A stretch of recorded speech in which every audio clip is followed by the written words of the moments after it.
University anthem.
Thank you so much for observing the national as well as the university anthem.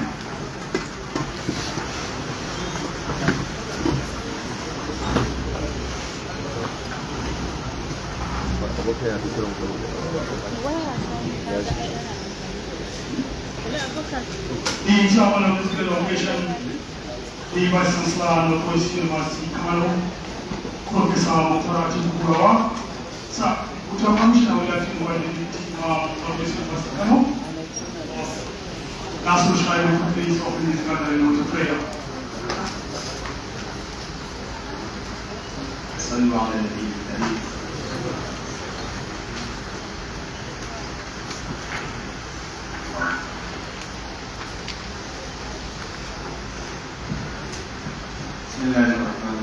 Alhamdulillahi rabbil alamin. Arrahmanir rahim.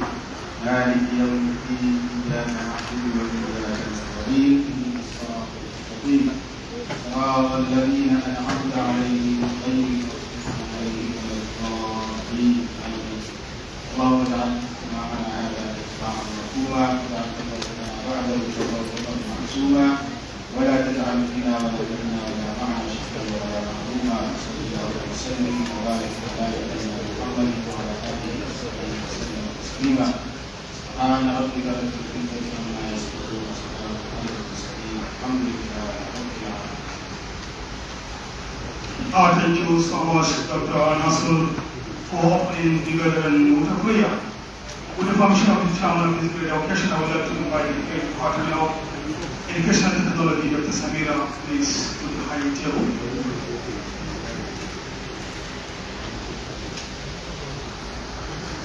The Dean of Education, Dr. Muhammad Kassim, who is unavoidably absent. Whatever is represented by Dr. Hafsat Sari Chindo, please, Dr. Chindo, please, to the high table.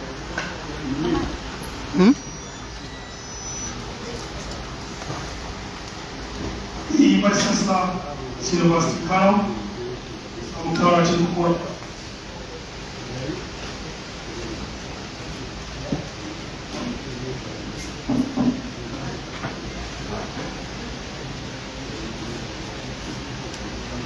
The chairman, professorial inaugural meeting, lecture, Professor Muslim Mokhtar Ibrahim. May I please invite you to the high table? Professor Mansour, please to the high table.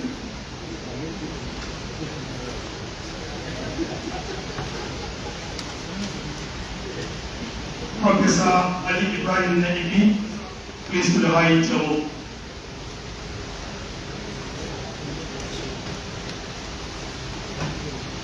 Vice Chancellor, Northwest University Kano, Professor Muntara Chikukurawa, Dean University Librarian Dr. Karimati Isa Mesambo, the Master Northwest University Kano, Malan Salman Muhammad Kibia, the Dean Faculty of Education, Dr. Dauda Muhammad Yakase, who is ably represented by Dr. Hafsa Sani Chindo, the Head Department of Education and Technology, Dr. Samira Muhammad, the former Deputy Vice Chancellor Administration, Professor Bakar Salisu Garba, The Chairman, Professorial Inaugural Lecturer, Professor Mansur Mukhtar Ibrahim, Professor Ali Ibrahim Nalibi, the Inaugural Professor Peter Ayoola Ajelabi, Deans of various faculties present in this great gathering, aides of various departments present in this great gathering, distinguished invited guests, members of the press, and our colleagues, dear students, you are all warmly welcome to the second professorial inaugural lecture of this great institution. Today's lecture is centered on the most relevant theme: what has the digital divide reality got to do across continent in higher education environment? This theme reminds us that while technology has opened doors to limitless opportunities, it has also created gaps that affect access, equity, and quality in higher education globally.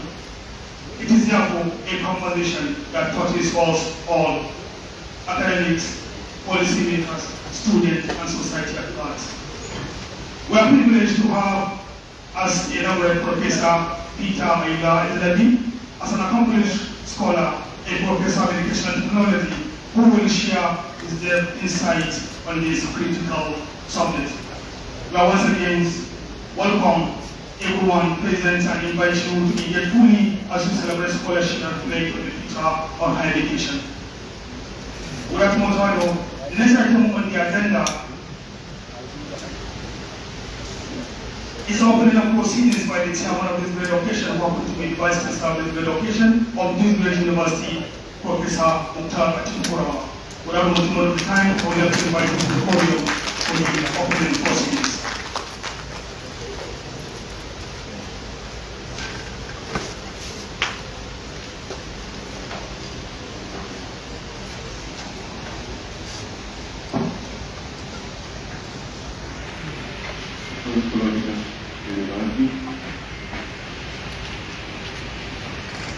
Chairman, the President, the Director,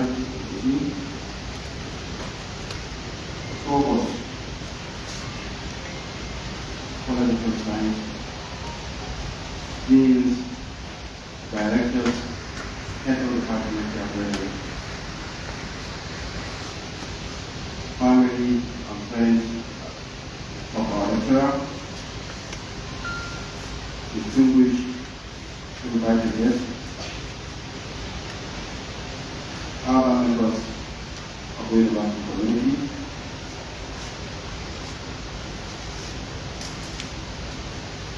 the inaugural lecturer, Professor Peter Ayoola Ajelabi, ladies and gentlemen, assalamu alaikum.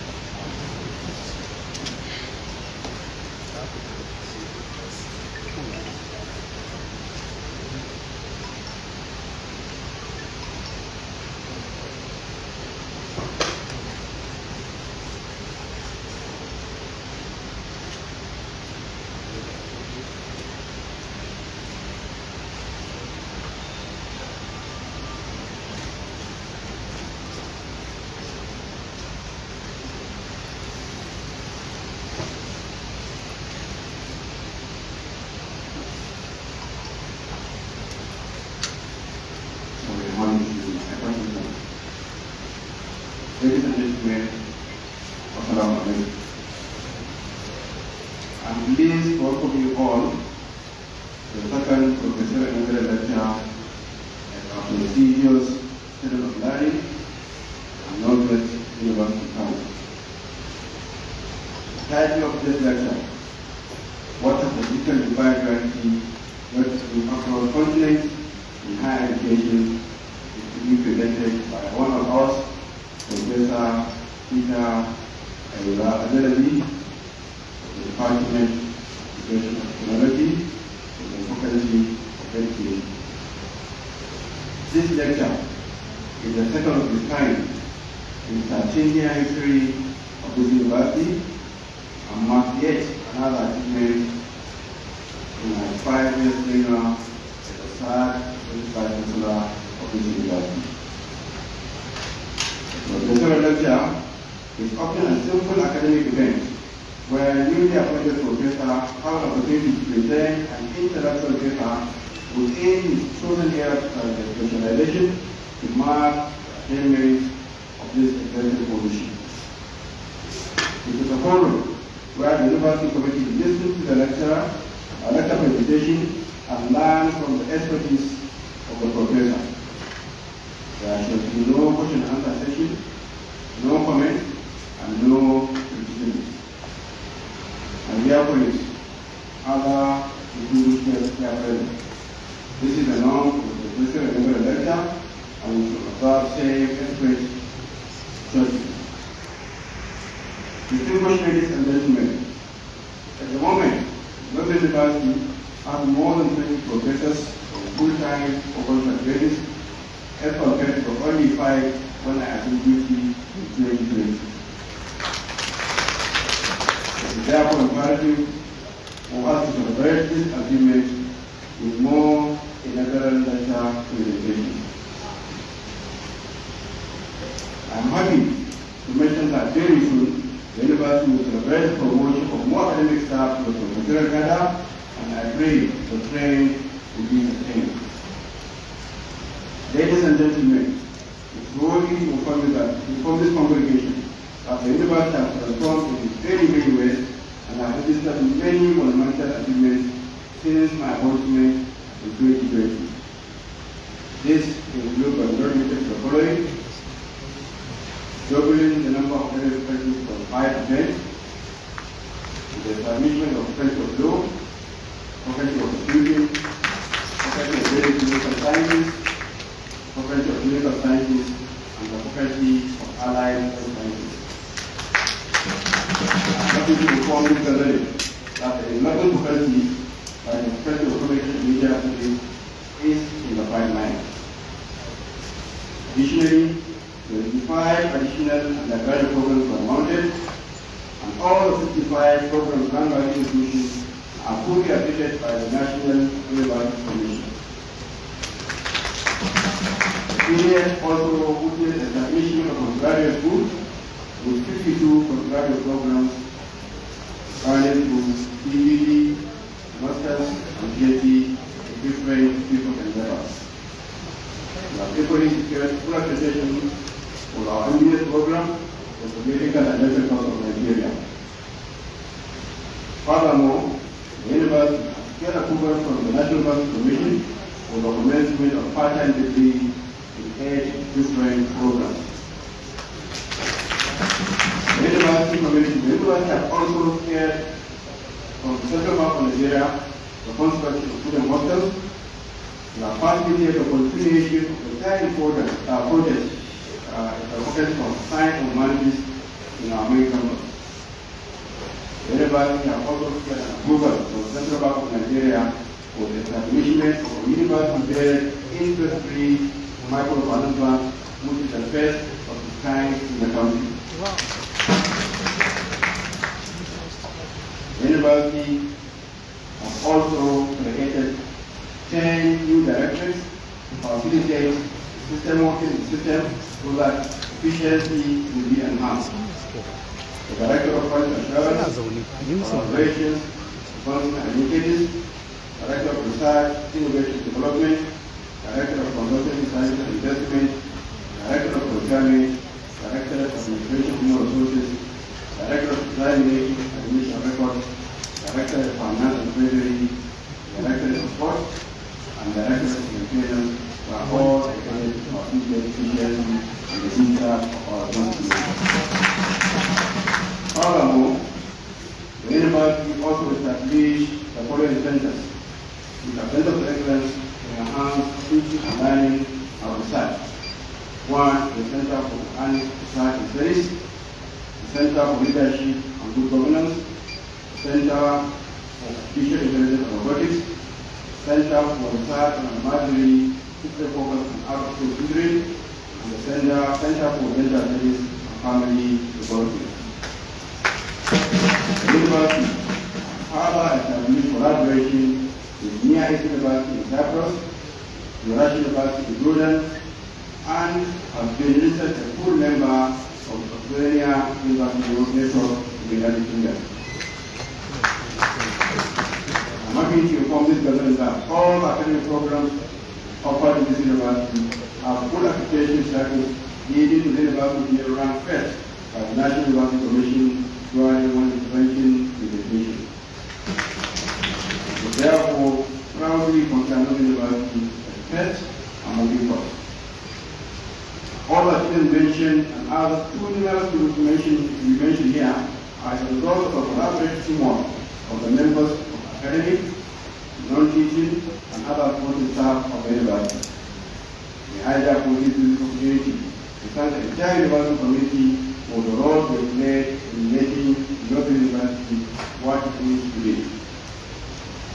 Today's lecture marks yet another milestone in the history of the university, as we listen to Professor Ayoola Ajelabi present a lecture on the effect of digital divide reality in higher education environment across continents.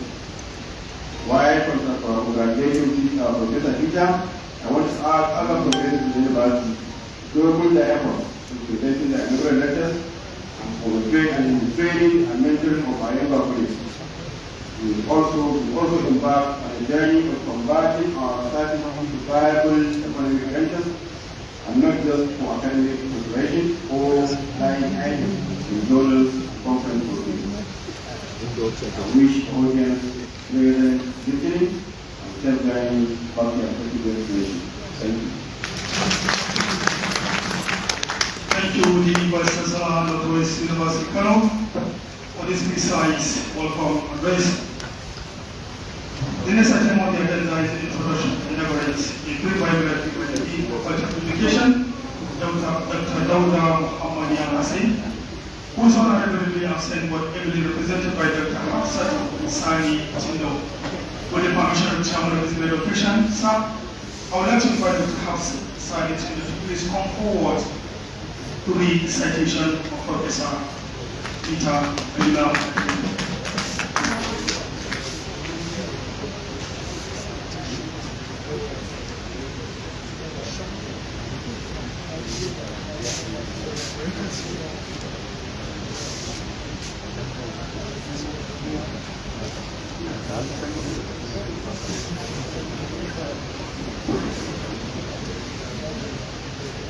Vice Chancellor, Ayoola University Kano, Chairman of the Inaugural Lecture, Principal Officers, Deans and Directors, all protocols are duly observed. The Vice Chancellor, permit me to read the citations of the Inaugural in person of Professor Ayoola Ajelabi. Professor Ayoola Ajelabi was born on 13 November 1966 in Ilesha, Osun State, Nigeria. His parents were late James Ayoola Ajelabi, who was a civil servant, and defunct Ruth Olubisi Ajelabi, a retired school headmistress. Prof. Ajelabi had his primary education and completed secondary education at Ayoola College, Ibadan in 1982. He proceeded to the Polytechnic Ibadan for his advanced level program 6-4 and left in 1985. Prof. Ayoola Ajelabi gained admission into Ogun State University, now Olabisi Onabanjo, in 1986. He graduated with a BSc Ed in Political Science in 1989. Between 1990 and 1998, he was at the University of Ibadan, where he graduated with MA in Educational Technology with a PhD grade in 1991 and proceeded for his PhD in Educational Technology in the same year.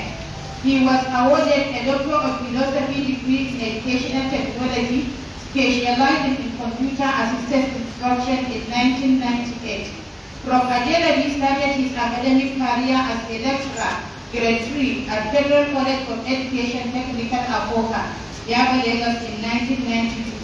In 1995, he joined the service of the University of Lagos as lecturer 1 before he resigned his appointment in 2009 and relocated to the United Kingdom on a highly skilled migrant visa. When he was employed as a visiting lecturer at Leeds City College, Leeds, United Kingdom, he also joined the service of Romford College, Essex, United Kingdom as a lecturer in the Department of E-Learning. In 2014, he relocated to Nigeria and was offered an appointment as a senior lecturer in educational technology in Northwest University, Kano. In 2014, he was promoted to the rank of associate professor and full professor effective from 10th January 2022. He has held various positions at the departmental, faculty, and university level. He was a cohort advisor in the Department of Curriculum Studies, UNILAB, from 1995 to 2009. He also served as Departmental Examination Officer, Science and Technology Education, UNILAB 2007-2008. He served as Coordinator, Center for Educational Technology, UNILAB from 2005 to 2007. He was a Director of General Studies Program, Northwest University, Kano, from January 2015 to October 2018. Head of Department, Science and Technical Education, from July 2019 to December 2021. He has served in various committees as member and chairman at various levels. He was a member, UNILAB Junior Staff Appointment and Promotion Committee, 2007 to 2009. Member, UNILAB Staff School Board of Governors, 2007 to 2009. Member, University Ceremonies Committee, 2007 to 2008. Member, UNILAB Postgraduate School Board of Study, 2004 to 2008. Member, UNILAB Senate, 2004 to 2008, Paul Wiley. UNILAB Economy Board, 2005 to 2009. Member, Development of PhD courses in Educational Technology, 2002. Member, University Anthem Committee, 2018. Member, Committee of Deans and Directors, 2015 to 2018. Chairman, Quality Assurance Committee, Department of Science and Technical Education, 2021. Chairman, Faculty of Education Accreditation Committee, 2019. Chairman, Quality Assurance Committee, Department of Curriculum and Instruction, 2023 to date. As a researcher, he was a two-time principal investigator with state-sponsored IBR projects. He was a visiting lecturer at Umar Musa Ayoola University, Katsina, from 2017 to 2020. Prof. Ajelabi has successfully supervised 3 PhD dissertations, 42 M.Ed theses, and about 230 undergraduate projects. Some of his supervisees are currently professors in universities in both Nigeria and in diaspora. He has recently authored 3 textbooks and co-authored 4 as well. Prof. Ajelabi has 43 publications in peer review, local and international journals to his credit. He has attended and delivered papers at conferences in US and UK, Ghana, Botswana, among others. Prof. Ajelabi is an editorial board member of some local and international journals. Among them are Northwest University Journal of Educational Studies and Journal of Media, Culture and Communication. He is an active member of some professional bodies, such as Educational Media and Technology Association of Nigeria, formerly Nigerian Association for Educational Media and Technology, and served as National Assistant Secretary from 2003 to 2006, National Vice President 2006 to 2009, Association for Educational Communication and Technology, US and Institute for Learning, UK. Prof. Ajelabi is a member and served as chairman of the NUC accreditation team from 2023 to date. He is married to Adeniki Ajelabi and blessed with children. Thank you. Thank you so much, Hamsa Sani Tindo, for introducing the laureate.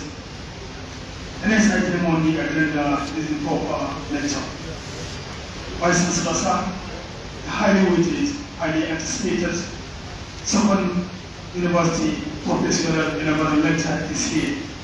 Ladies and gentlemen, it is now my honor to introduce our inaugurate, Professor Ayoola Ajelabi, Professor of Educational Technology, who will be delivering this second professional inaugural lecture of this great institution. Ladies and gentlemen, may I introduce to you Professor Peter Ayoola Ajelabi.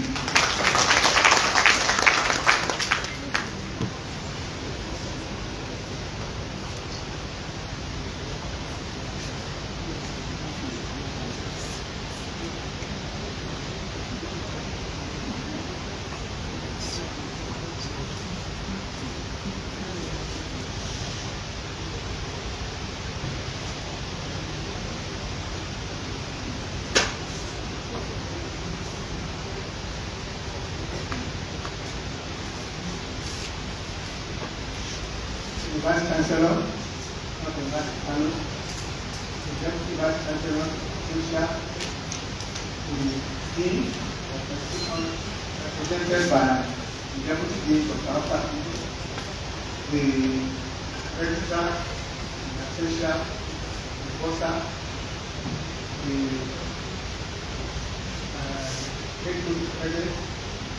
President, family members, colleagues, ladies and gentlemen, thank you so much. I want to welcome you to this inaugural lecture. The topic before us is what are the society going to do at first point of the education environment. So before looking at the topic, I want to first of all say that this is the second inaugural lecture in the university. I want to thank Almighty God for today because I've been looking forward to this day in the last 8 years for God to do today. And to the glory of God, I want to say that I am the first full-time professor in faculty of education. In addition, I want to say that this particular lecture is being delivered on behalf of my faculty and also on behalf of the department. So because of that, I want to appreciate the Vice Chancellor for being the platform to present my oral lecture. Thank you so much. As stated earlier on, our topic is what are digital divine reality going to do across continents in education environment? This is the question. I always like asking questions. To be able to write answers. And we're here today to listen to answers related to those questions.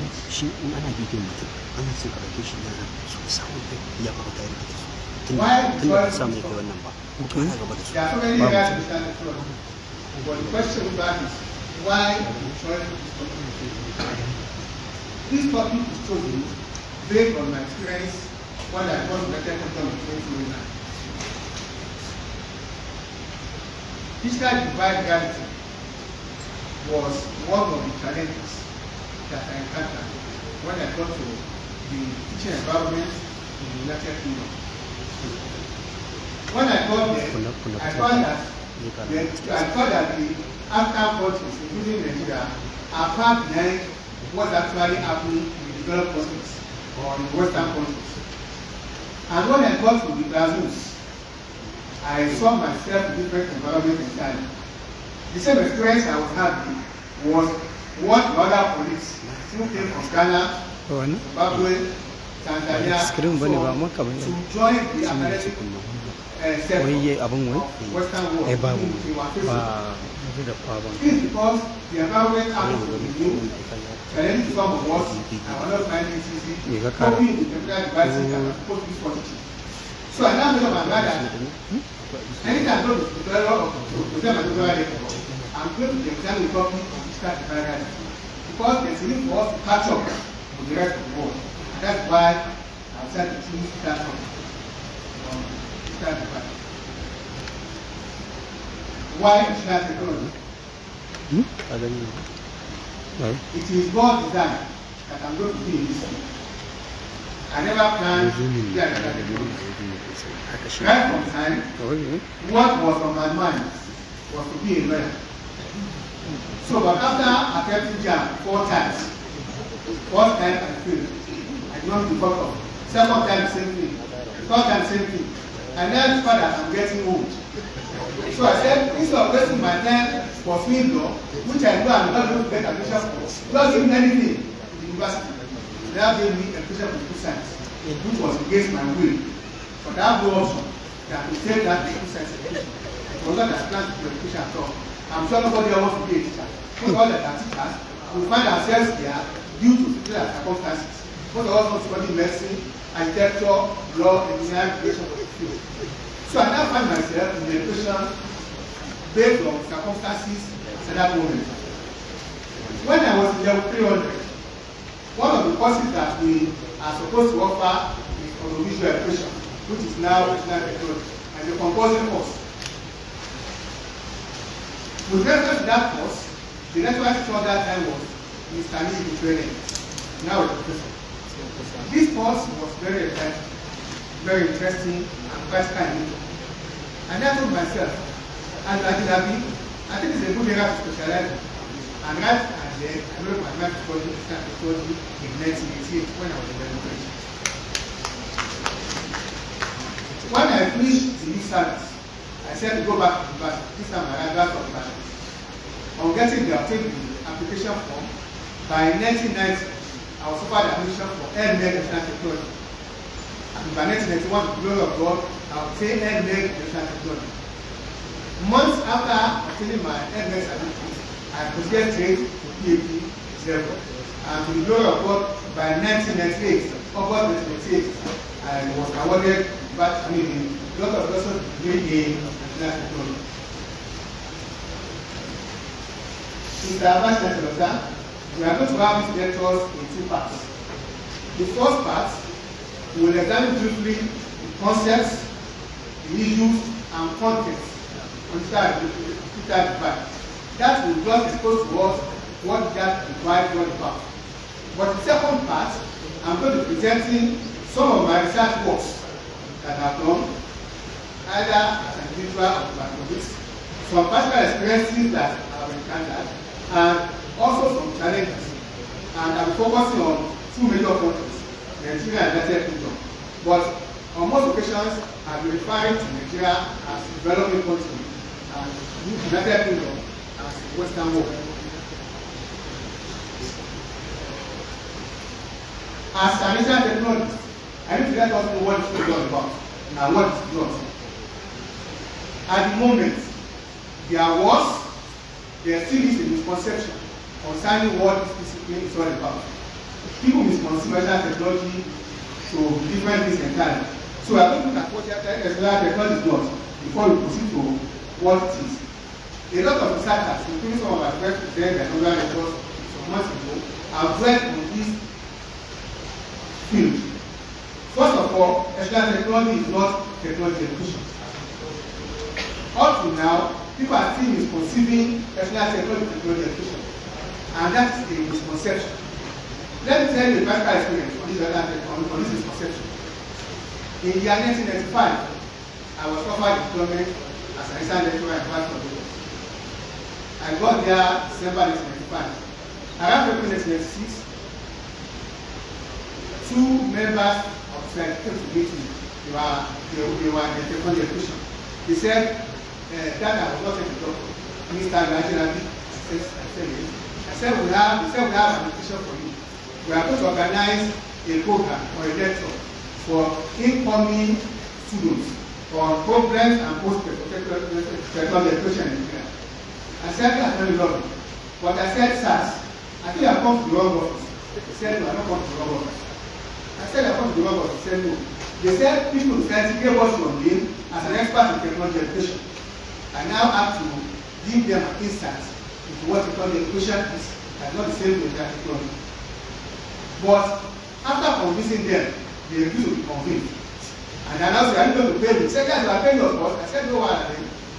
They now said that why you want to come is that the person you actually wanted to invite denied the invitation because he was busy. I said, okay, let them have the presentation. They gave me the topic. I looked at it. I said, well, I'm going to try my best.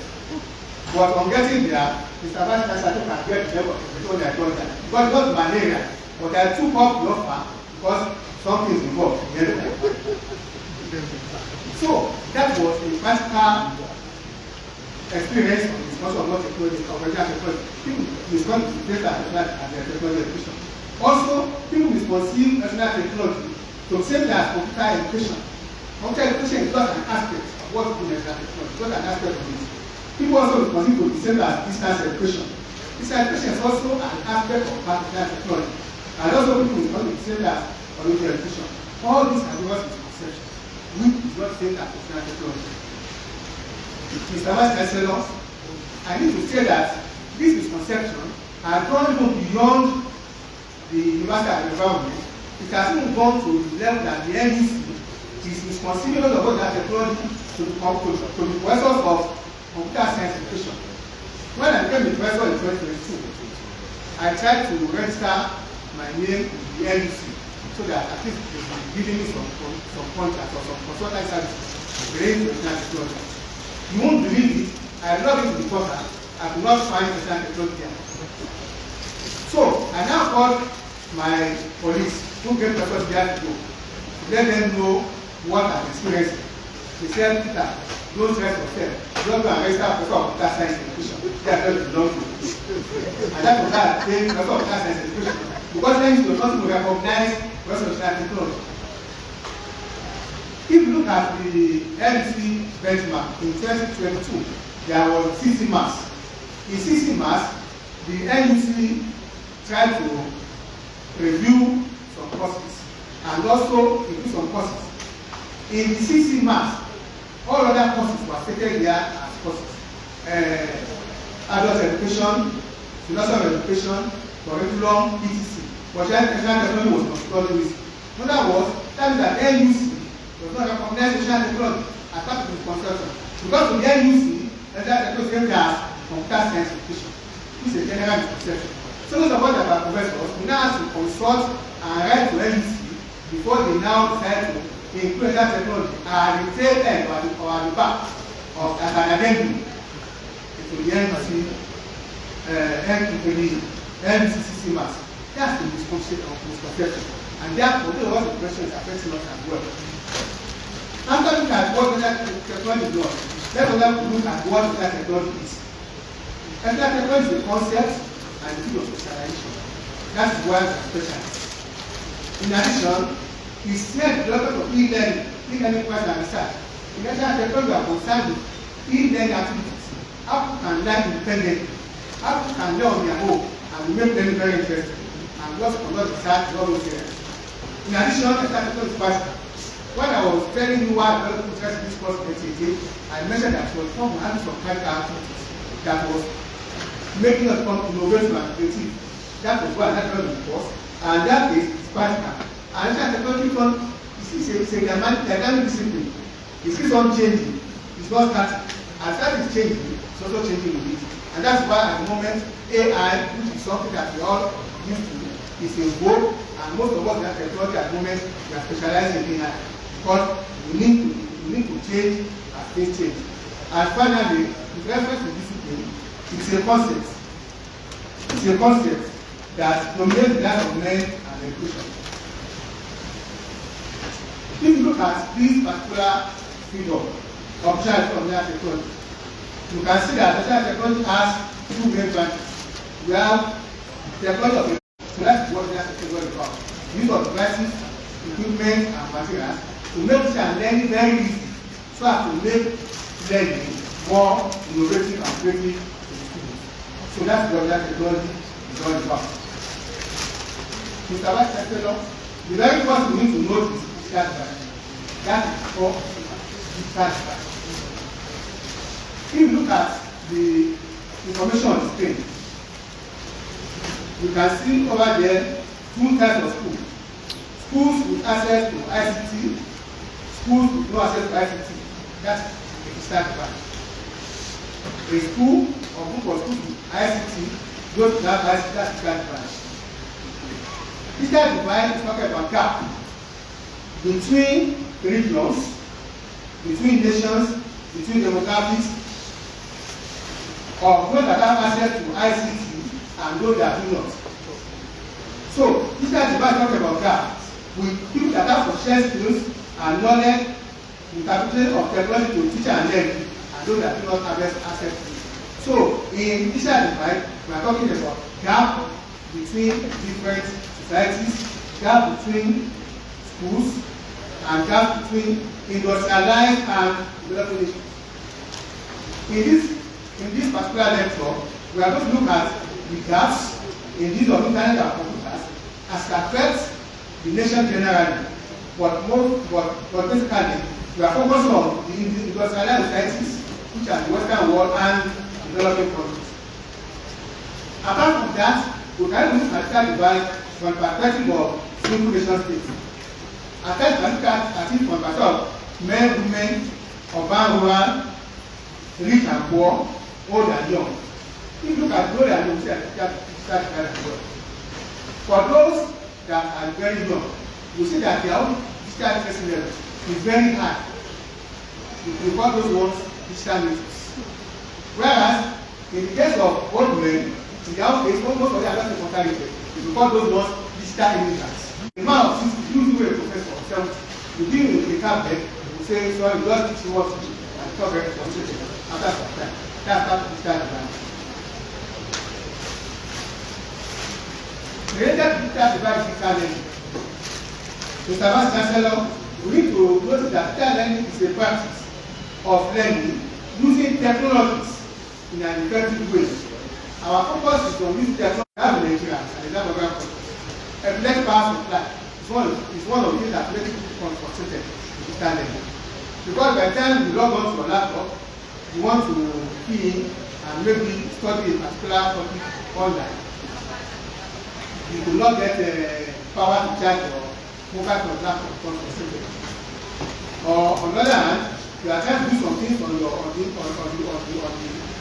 mobile phone or on your laptop and the thing is not possible to come from system. So digital device or digital learning works best where we have infrastructure that are working everywhere. Digital learning is very key in what we do. Now let's go to global digital device. We have three types of digital device. The first one is global one, which goes across all the parts of the world. The second one we are going to look at is digital divide in Africa. And last one, digital divide in Nigeria. With reference to the world, with the illustration that we have on the back points, we can see there the number of populations of people that are not connected to the internet as at January 2023. And over there we have West Africa as part of this. Then secondly, a lot of us, we have different networks that are used on the internet. For example, they use their MTF for internet, their digital divide. With reference to Nigeria, we can see the information there. About 36.7 million social media, constituting % of the population. About 4.9 million people are on Facebook in Nigeria. Mr. Vice Chancellor, at this period, I want to delve into my contributions on research projects on internet. Between 2009 and 8, I've conducted several researches related to digital divide. Before that time, I was working on digital devices as it affects teaching and learning in Nigerian schools only, primary, secondary, and tertiary. But after 2009, when I graduated, I set to focus on comparing digital realities application in the Western world with that of the African countries. In 2007, when I was still in Iran, some marketers, they came to market with a smartphone, and that was my first time seeing smartphone in life. They displayed an smartphone to us, and all of us became interested. At that time, we did not come again because the faculty was not able to procure that smartphone from that particular company. So in 2009, when I got to Leeds City College as a lecturer, I was now compelled to do this smartphone. And one thing I can remember there is that nobody will teach you anything. You have to teach yourself. Nobody will tell you, sir, do this. No. You have to do things by yourself. So when I got to the class, you will not believe it, I now experience digital divide reality for the second time. This was because I was seeing the smartboard, but I was not conversant with the utilization. Eventually, after about 30 minutes, with the interactive smart board, I had to call on the students to help me out, which they did. I was now saying, Peter, this thing was not being used in Nigeria. That's why you are now seeing yourself in the developed countries and very difficult to use the gadget which are supposed to have to operate. So that's the digital variant. In developed countries or the Western world, we use the smartboard as far back as the late 20th century. And smartboard was being used in America as far back as the late 20th century in all classrooms, primary, secondary, tertiary. So the smartboard is an innovative way to enhance our teaching and learning. In a way through which you can display some tasks, you can share messages, you can present information, you can present activities, you can engage with students for them to brainstorm. In fact, as a lecturer or as a teacher, when you use smartboard to teach, you do lecture and it's always paperless. So that makes the lesson very interesting. For every lesson that we are teaching, the teacher is supposed to make the lesson very interesting, which is the use of smartboard for teaching and learning. Mr. Vice Chancellor, I want to say that as of now, some few months ago, I went to ask some schools in Nigeria, and this is now the state of our smartboard in Nigeria. You will see that the smartboard, people have decided to be using permanent marker to be writing on it, as if they are writing on the normal board. And this type of marker, they are permanent and therefore you cannot erase it. And what must have been responsible for this in some universities? The very first one is that there is excessive power supply. When a teacher does PowerPoint slides for presentation and he does not have anything to project or power to power it, he becomes frustrated. And that is why in some cases you have a smartboard in this kind of condition in most classrooms in Nigeria. Secondly, is that some lecturers are not trained in the use of power, in the use of smartboard construction. When you are not trained, you find difficult to use that because training is key. You need to be trained to use smartboard because it's a little technical to use it. So, the situation whereby the smartboard is available, but the lecturer doesn't know how to operate it or how to use it, the power supply is not there, this is what we are going to have at the end of the day. And this is a common thing in most Nigerian classes. Let's look at teaching learning methods and environments in digital guidance. In the Western world, lecturing is not the only way of imparting knowledge. We have tutorials, practical work, seminars, lectures, and direct instruction. With reference to tutorials, only a limited number of places are gathered together for lecture delivery. Practical work is done as expected to be done. Seminars are conducted on regular basis, and also they have direct instruction. In teaching, a teacher is expected to produce a quality PowerPoint information. In other words, when you are preparing your lectures, you are supposed to take care of all the other students in your classroom. You have some students who learn mostly through audio. That's why they listen to it to get better. There are some like the podcast can expect students. And then we have those who like to just watch. So, as a teacher, when preparing your class, you take care for all the various kinds of learners. That apart, the lesson was interactive. In a particular setting where the lesson was interactive, students will tend to become bored. Some of them will start speaking, some will start snoring, some will start playing with their mobile phone, and so on and so forth. So, teaching is supposed to be interactive and supposed to make them to have critical thinking. In Nigeria or parts of Africa, we don't develop our lecture in such a way, and this was affecting the quality of our students. What we do mostly in Nigeria is what we call rote learning or memorization. Just take notes, grab it from the head, and then put it on.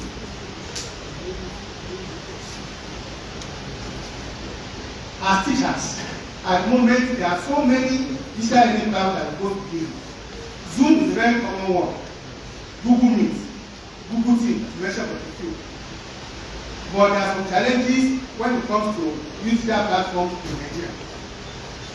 During the COVID-19, some of my colleagues who are still in private schools decided to apply digital learning instruction. But I need to say that before COVID-19, most schools were not using digital devices for teaching and learning. This was the fact that was doing for it. But then when there was COVID-19, students had to stay at home and lectures was continuing. From the research that I conducted with my team, as far as when this one was when we discussed with the students, most of them they did not welcome the idea of using Zoom. Let me give the excuse again. They had very funny question. Sir, who is going to buy data for us? They also asked another question. What if NEPA takes away that? Sir, some of us are using all these small phones. We don't have smartphones to use. Sir, there's a lack of internet connectivity in my area. In my area, we have to climb the mountain to go and see the network. All sorts of quick excuses. We now told them there's a need for us to adopt this particular method during this period that we are in here. Because lectures need to continue, but we must not say because there's COVID-19, we abandon lectures. But these are some of the excuses that we were giving for using Zoom or for using internet. At the end of that particular research, we found that students were not interested in learning those devices because of what the complaints are already mentioned earlier. So when the students return back, the lecturers who taught them had to repeat the same topic again all over. So it was just like wasting almost a year going through teacher and learning with them through Zoom. And then there's something as well, because we are using online teaching construction. If you tell them to just be listening, for information of them will just put their data on the key, but some of them are busy cooking, some are busy sleeping, some are busy doing some other things because they will not participate. That's why when we are doing something online, when we are doing the short devices for teaching, we must make it interactive. So we must be sure that the students are on video, see their faces. If not, some of them will just do it and do something they can do. And that's why I tell God first.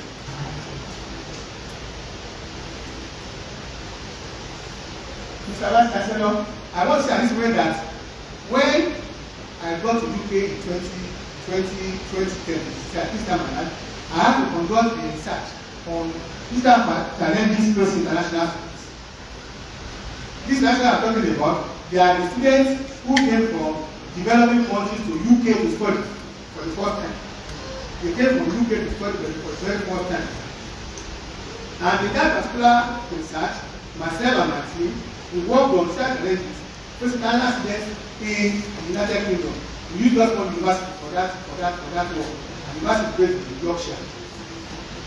From the discussion and from the research, we discovered that students from developing countries who came to UK to study for the very first time and their first of study, they always face a lot of challenges as it relates to the learning and other things. The very first challenge that they do face is that they are not used to the virtual learning environment. In the Western countries, when they want to give assignments, they give an assignment online using the VLE platform. When you want to submit assignment using the VLE platform. So much interaction are coming up in the VLE platform, which they are not used to in their countries. Secondly, when they want to submit assignments, the assignments are also subjected to plagiarism check. There was a study I carried out with my team, that was in 2008, and then that was first of all in Nigeria, and then also did the same thing in UK some years later. We discovered that students in Nigeria, when they submit assignments, more than 80% of that work is plagiarized. So, and that's one of the problems they are facing, the classmates are facing. Because they are used to this idea of copy and paste. You copy a work, just paste and submit. Another challenge that these classmates are facing, those who came from Africa, from Asia, from parts of Asia, they are having the goal of completing the assignment on the system and they become frustrated. They have low esteem and become aggressive as a result of this.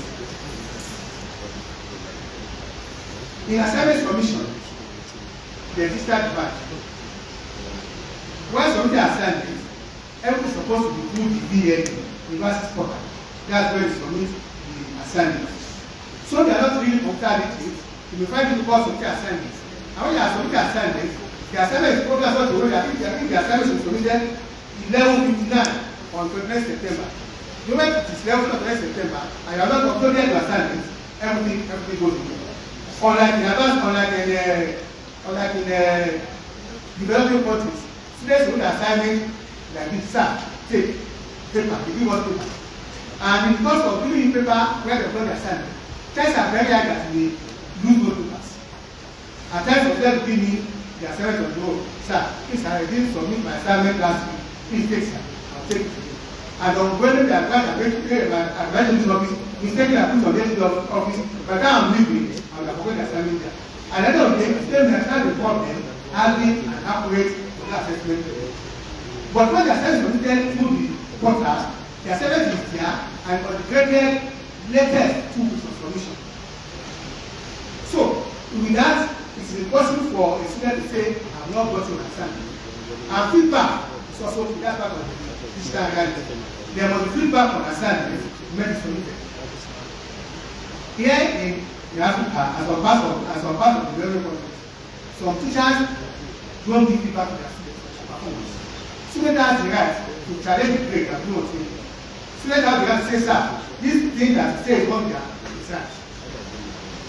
But because they don't have access to their assignment, some of them, they don't actually know their performance. There are some teachers in attendance. When I was master of papers, I teach a faculty of social technology. And students remember that time they were about 300. I was trying very difficult to really monitor the attendance. Because by the time I start calling Jumoke, Femi Johnson, 25 is already gone out of 2 hours of lectures. And that's affecting the quality of the competition. So, and we say that attendance is compulsory. If you tell them, students, take a paper, write your name, pass to your colleagues to write his or her own name. You may find other students in the class, but when they are giving you the list, you will see 140 names there. You ask who added the other names, everyone will keep quiet. And that's part of what we have done.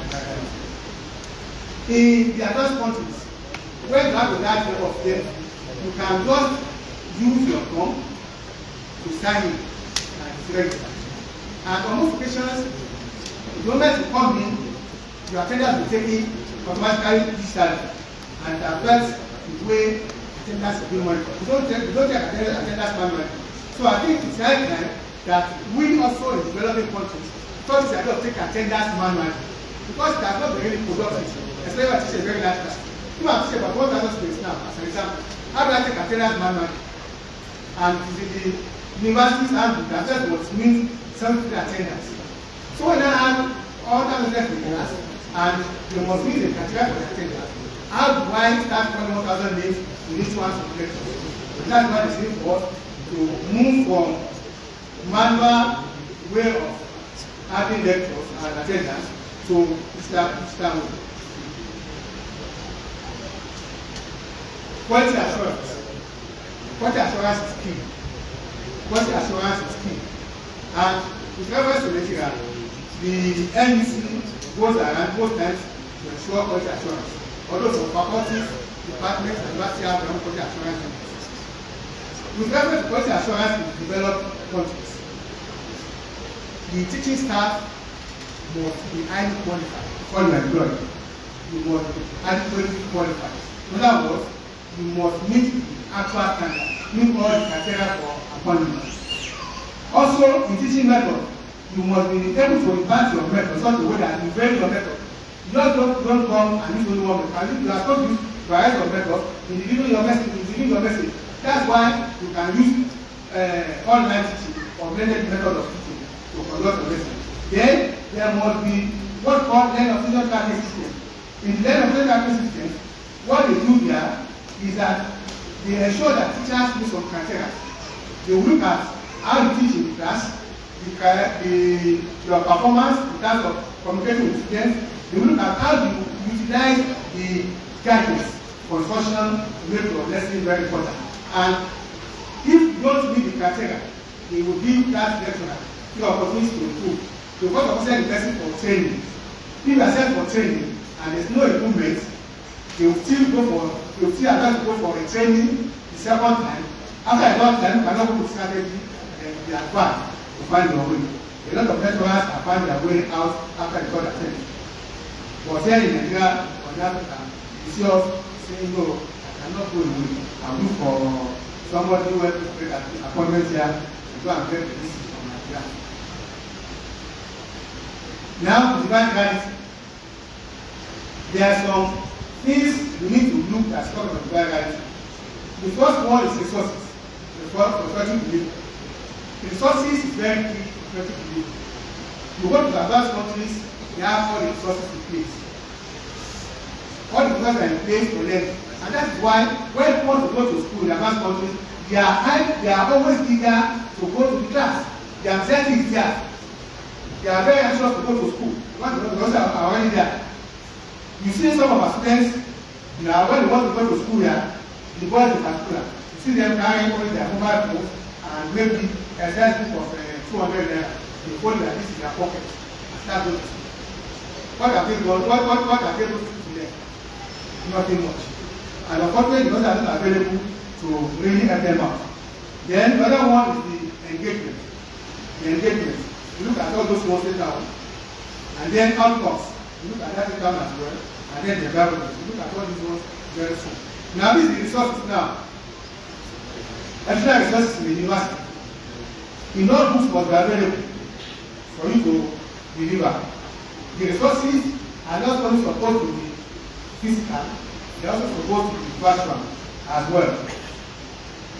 Then you have all these as part of the resources expected to be used.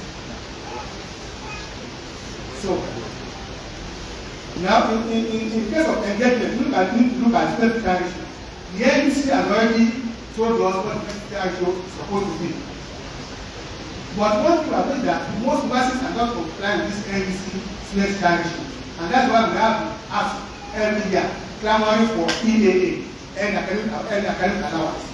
If we are actually following the direction, they are going to have many class for all to deal with. And as a result of that, we will to have first teaching. Here is the enrollment in the Western world university. This is an example of what happened in UK. If you look at this, the student population in UK as at 2013 was 495,000 students. Up to 2022-23, 679,970. These are the number of students that are traveling from various parts of the world, particularly developing countries, to go and study in UK. What must have affected this number? What must have affected this number is that the facilities are in place. The resources are in place. Everyone is working by this fine. As soon as people are moving from there to go and learn. Mr. Vice Chancellor, sir, I want to say that when I got to university in 2014, we had some students from outside Nigeria coming to study here. I think at that time we had some Indians and possibly people from Ghana studying in this particular university. But in the last 4 years, I've never seen anybody that is of different color in this university. Most of our friends, most of them are from North, and very few from Southwest and Southeast. Whereas in the university where we have enough resources and university, you see people moving there to study. That's why at the moment you have USA, UK, Canada, New Zealand, and at the moment following Malaysia, United Arab Republic, following the number of nationals going there to study. Because the universities are there and things are more perfectly working. In this particular slide, we see the student staff ratio.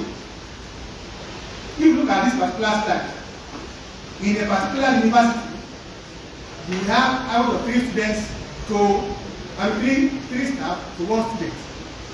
3 staff to 1 student. This is not the case in Africa. When you have 3 staff to 1 student, you see that that student is going to learn very well. Because the 2 of them, who happen to be the the mentor, we're going to teach that student very well. They said that perform very excellent. And that's what we have in development. Even in Japan, 1.6 is the 1.6 students to a teacher or a staff. And this best staff ratio in the university, I already said that, because by this point.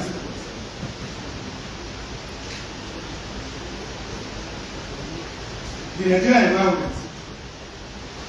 So I already talked about it that in the last 2 decades, we were having some national schools.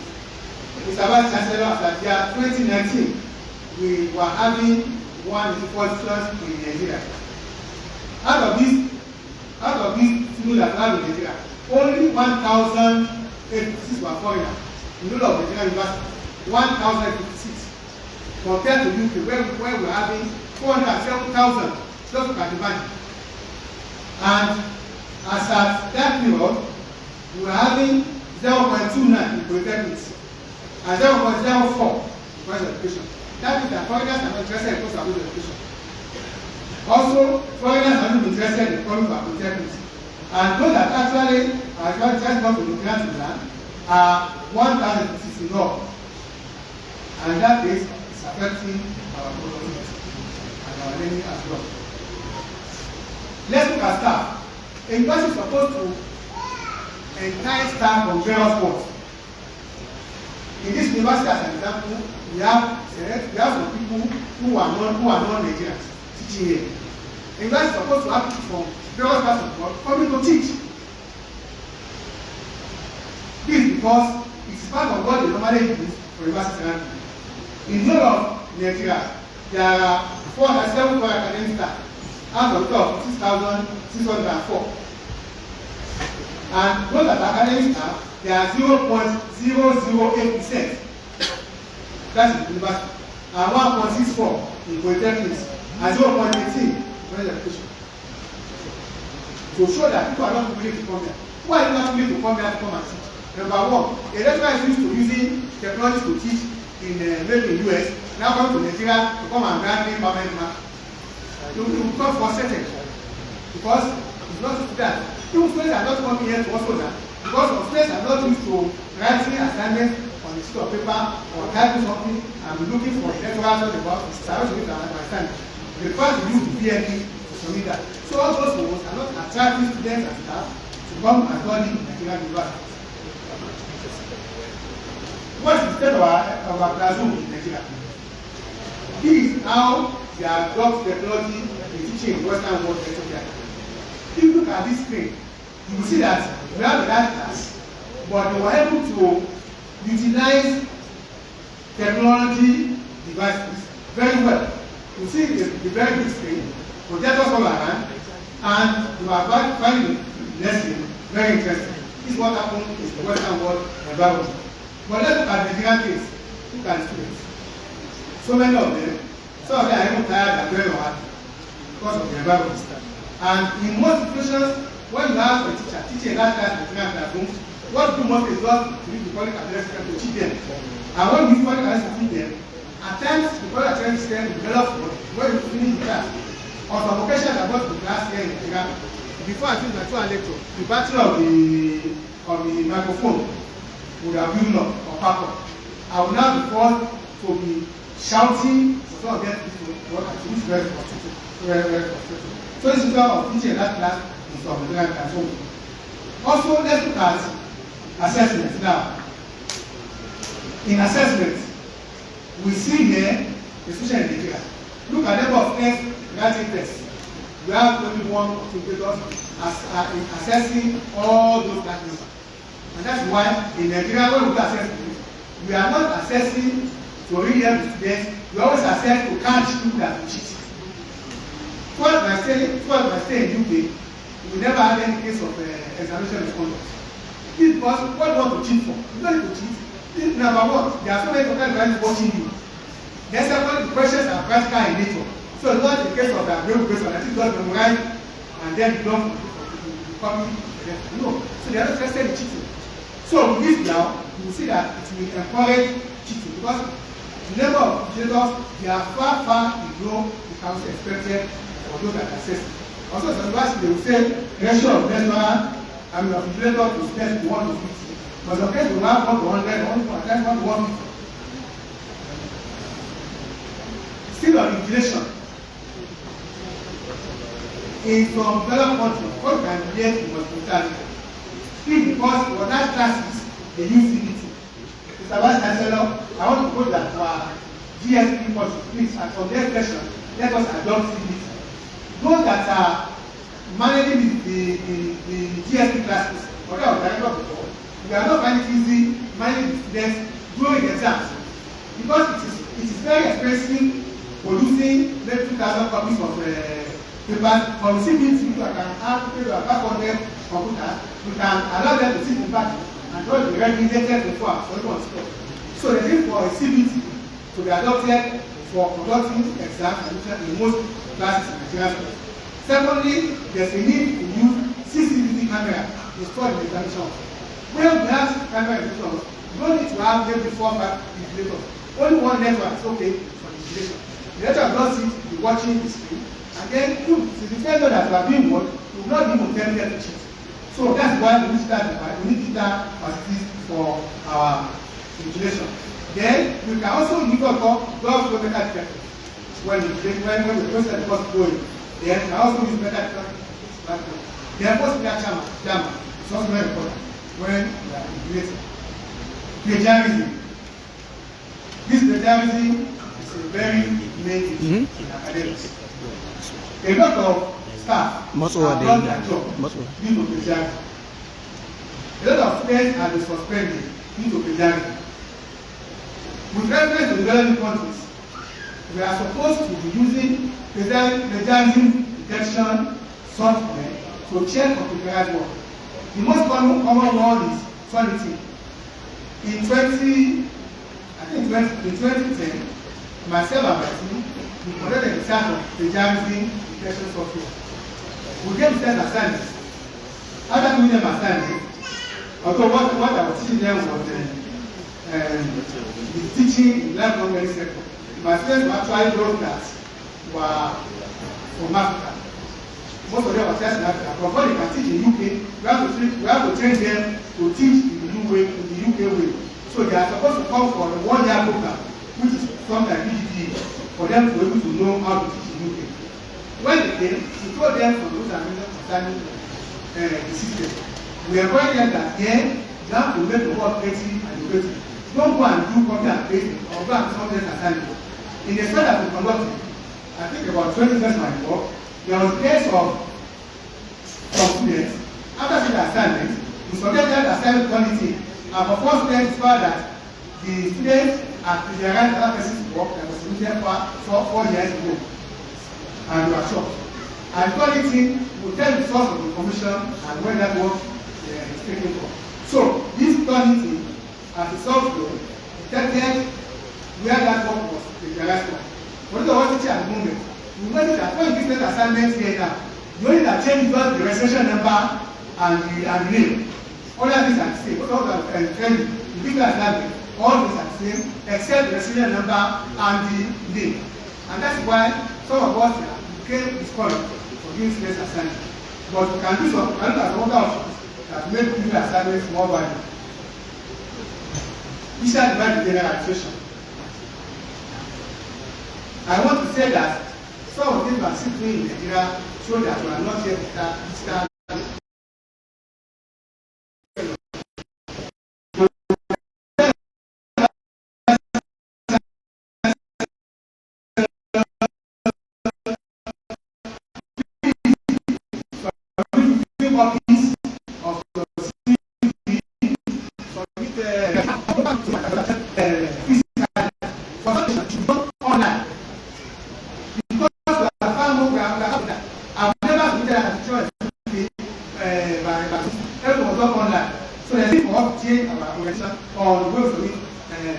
Application letters for job issues. Then also for admission process. In some cases, we don't use vaccine environment for our admission process. For record keeping, up to now, in some faculties, students are still carrying files. And when there's no adequate record, information may get lost. There was somebody was telling me that people to the ministries now, this one that minister of work, and if you are not trying to tip the clerk, he will tell you, Mr. Badamosi, so I will prove and fact. But by the time you say, okay, I like don't worry, this 2,000 I need to buy pure water. Within 10 minutes, your car will come out.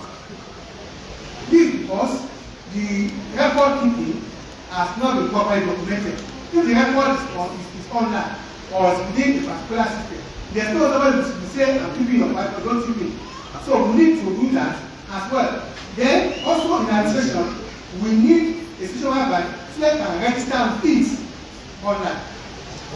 There was a study I conducted with my team in 2008 about cognition. That was cognition and emotion and possessions. Experience that spent during registration. That was at 2008, like I said. During that time, students were telling us from the result that they are very difficult to register online.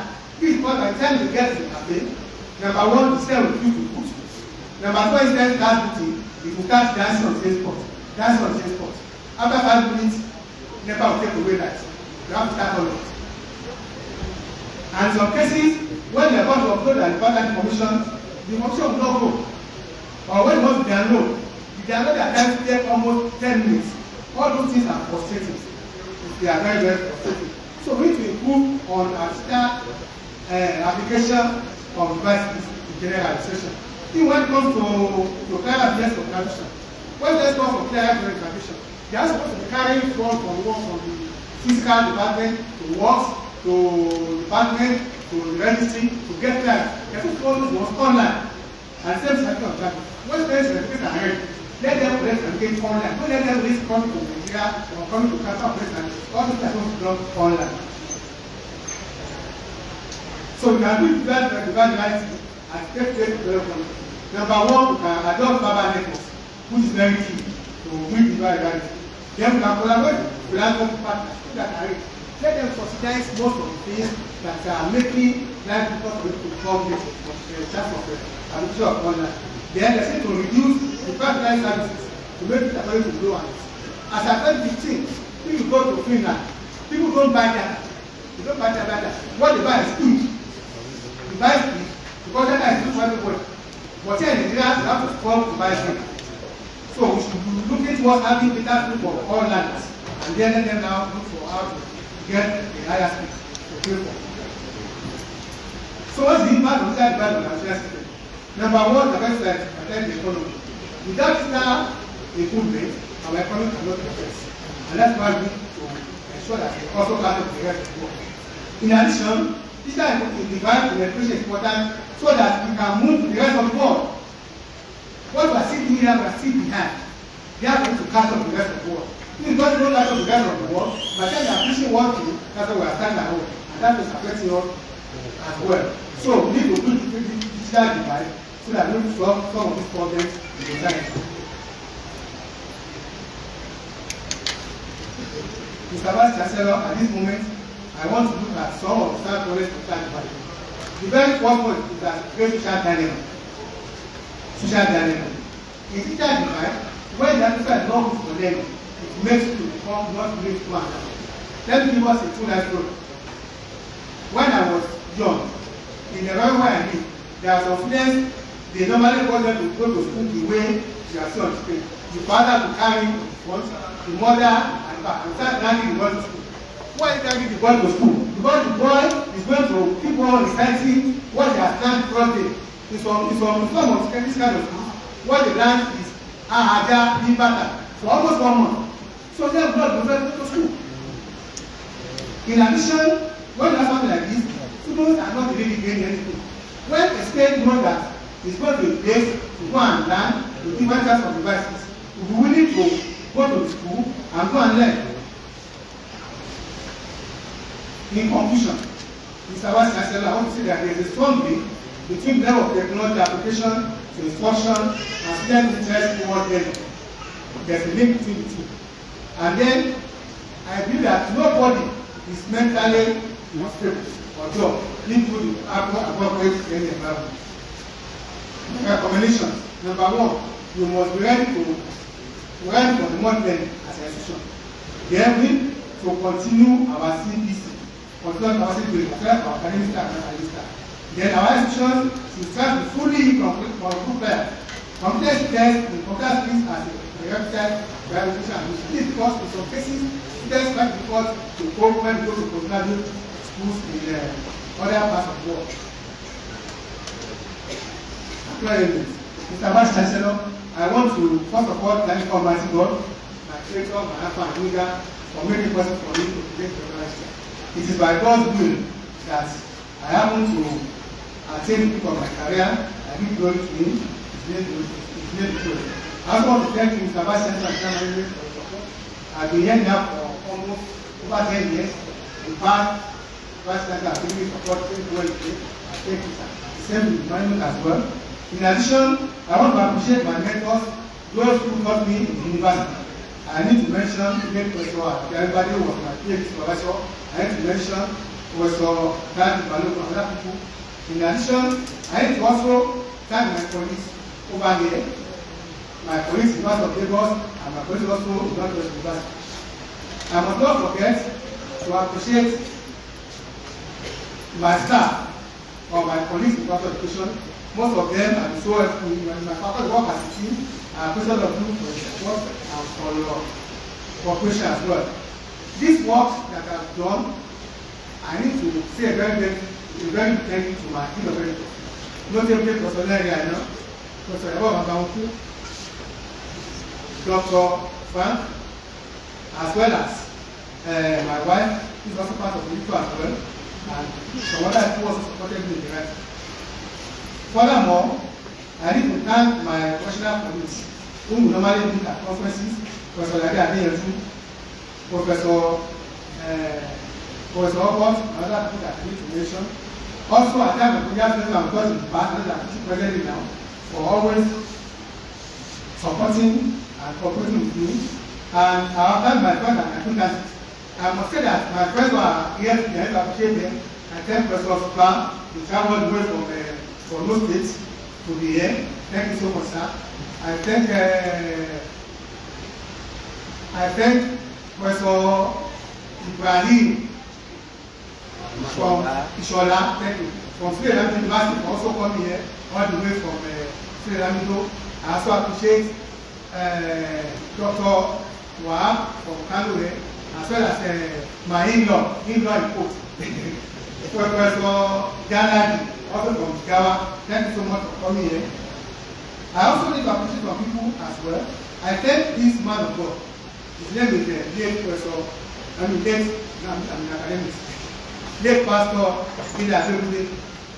He was my mentor, spiritual mentor, and I've done so much. I've done so much in my life that I cannot forget him. So thank you so much. I must also appreciate my spiritual mentor that I have from Kano. I thank Pastor Mike. Thank you sir for coming. Pastor Adebayo, thank you much for coming. I appreciate you all. God bless you. I also need to appreciate my parents. These are my parents. Although my father is late, my mother is a very little. So I am not able to come here. I appreciate them for giving me life, for giving me education as well. I also thank my siblings. I would like my siblings who are here to please stand up for recognition and appreciation. The lady on the left in a little bit late, that's my immediate senior sister. She's the director in the Federal of Education. She has been here since yesterday support, work on class with me, and she has been so caring and loving. Thank you so much. God bless you. I appreciate your coming. And also, this is my sister as well. She's the fifth born. Dr. Mrs. Pastor Renan. She came all the way from Port Harcourt to support me in this inaugural lecture. God bless you. I must say that I have 7 siblings. I'm 6 siblings. I'm the first born. The second born is there.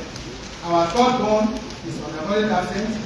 The fourth born is in England. It did not come because of short notice, although it was in England about a month ago for celebration. The fifth born is also not available. This is the sixth born, and the last one is also working towards getting there.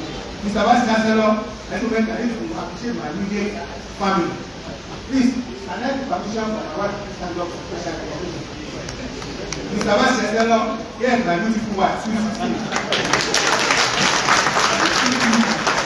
I need to say that my wife has been so impressive in my life.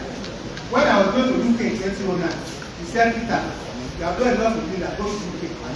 And accepted and took to your suggestion. That's why I found myself in UK. Because I want to go to UK, I found myself there based on suggestion. When I was going again in 2014, he said, Peter, come back to Nigeria, go to Kano. And I said, that's why I'm here in Kano. As a friend of God, she was the one that said, it is now time to start writing your inaugural letter. So I thought that 2017, I complied. That was why the 2017, I started writing the inaugural letter based on advice. Then as of 2020, this paper was partially ready based on advice. So it's not a case of Ajelabi, I want to ask for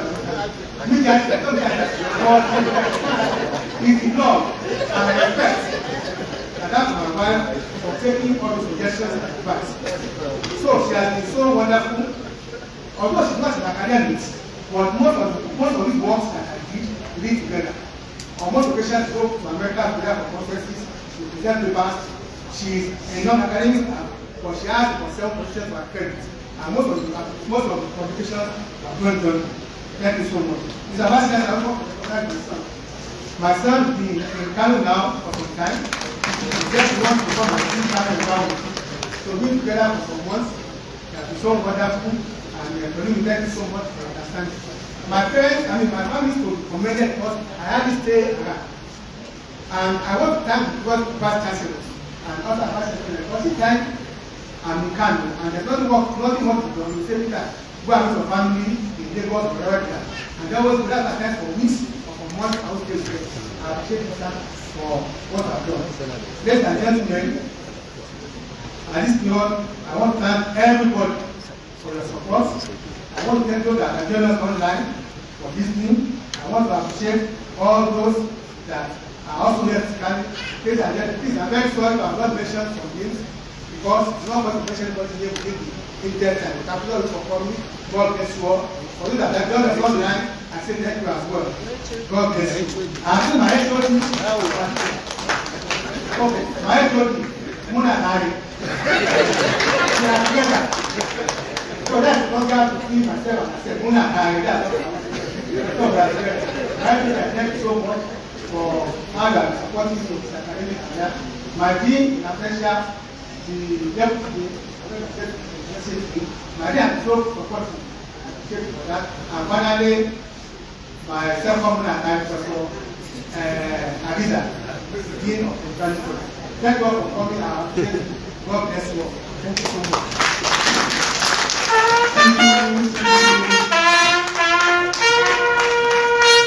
Thank you so much, Professor Ayoola Ajelabi.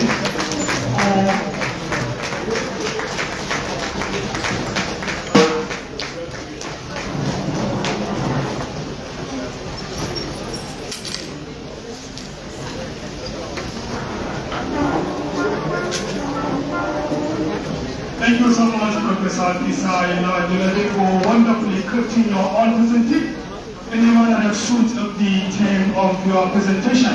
We are now just putting on our agenda before the vote of thanks, which will be delivered by the Health Department of Curriculum and Instructions. We have a plaque, which we here is a plaque to be presented to the Professor Peter for his successful delivery of inaugural lecture. In doing so, I would like to invite the Vice Chancellor of University of Kano, Professor Ayoola. Please come forward and present the award to him. As well as I would like to, with the approval of the Vice Chancellor, to invite the wife of the inaugurate, Mrs. Ajelabi, to please come forward also to help receive the award, together with Mrs. Ajelabi. Thank you.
for presenting the award to the inaugural members of this family. The next item on the agenda is the vote of thanks, which will be delivered by the Head Department of Curriculum Instructions, Dr. Samira Abdullahi Bello, with the permission of the Chairman of the Education. I would like to invite Dr. Samira Abdullahi Bello to please come forward for the vote of thanks.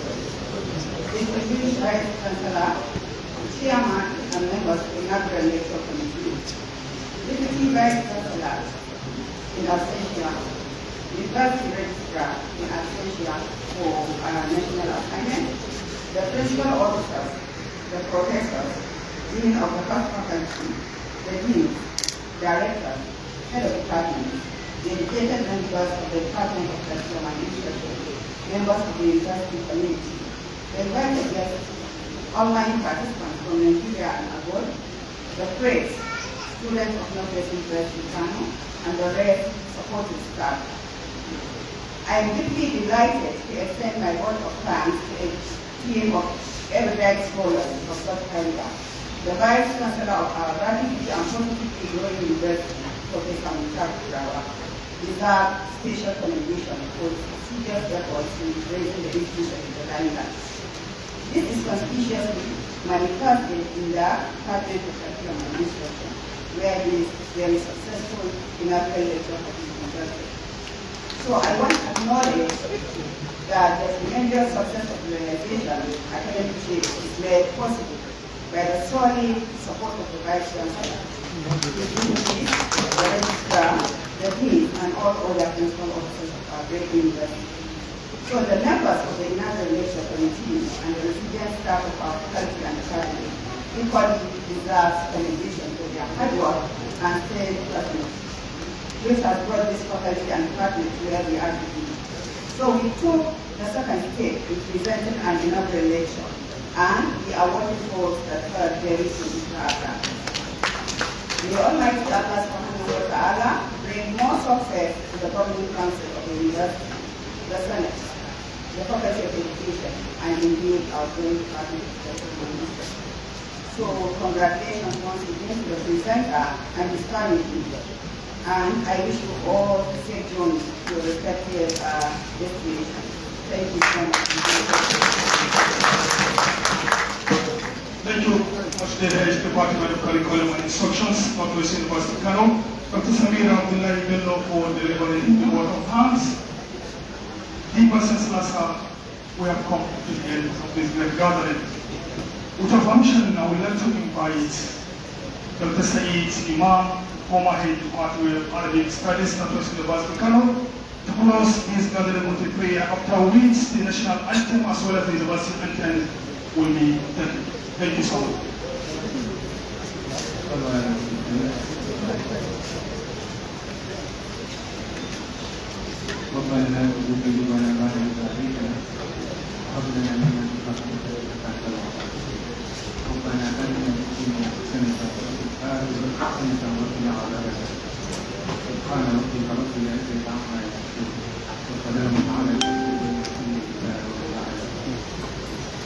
Thank you so much. We are pleased and for the university as well as the national anthem. The university anthem first.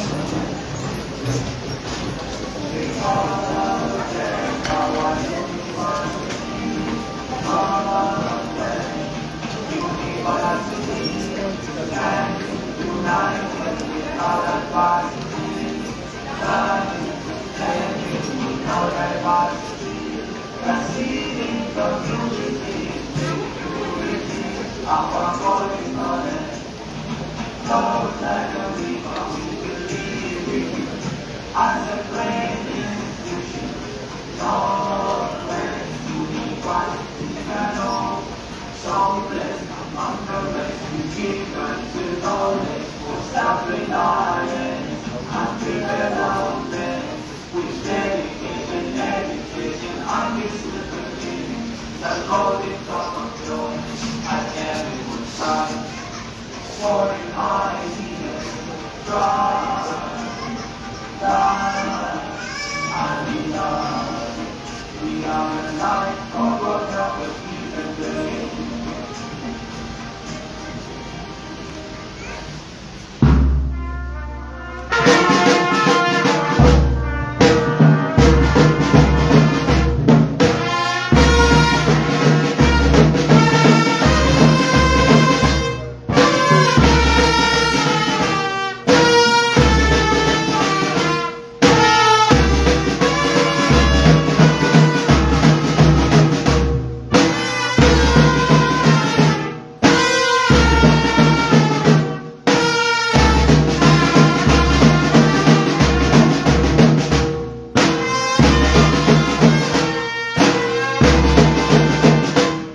So much for observing the national as well as the university anthem. Please, we should remain seated till the procession leg is gathering, and we have a group photograph outside the auditorium, please.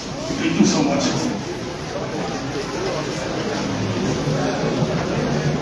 Yeah, we should remain standing, please. Till the procession leg is on. Thank you so much. In reverse order, the session should be in reverse order.